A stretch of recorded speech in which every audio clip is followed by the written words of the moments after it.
ஒரு காலத்தில் வருவாய் திரட்டலில் இந்தியாவிற்கே முன் உதாரணமாக இருந்தது தமிழ்நாடு.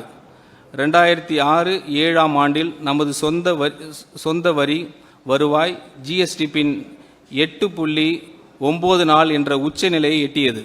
ஆனால் இன்று அது வெறும் 5.45% குறைந்துள்ளது. இது வரலாற்றிலேயே மிக குறைந்த அளவு.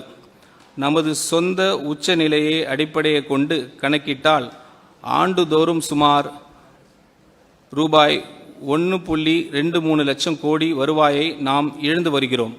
இது மாநிலத்தின் மொத்த நிதி பற்றாக்குறையின் சுமார் 90% அளவுக்கு சமமான தொகையாகும். இங்கு ஒரு உண்மையை நேர்மையாக ஒப்புக்கொள்ள வேண்டும். 2022, 23 மற்றும் 23-24 ஆண்டுகளில் இந்த விகிதம் தற்காலிகமாக 6.33% மற்றும் 6.22 உயர்ந்தது.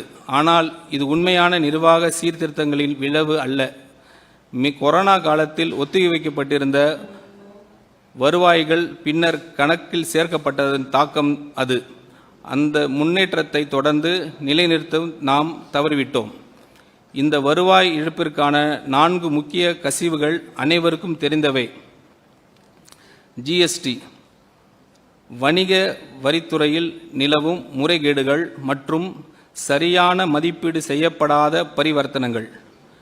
2. முத்திரைத்தாள் கட்டணம் ஸ்டாம்ப் டியூட்டி, சந்தை மதிப்பை விட குறைவாக நிர்ணயிக்கப்பட்ட வழிகாட்டி மதிப்புகள். 3.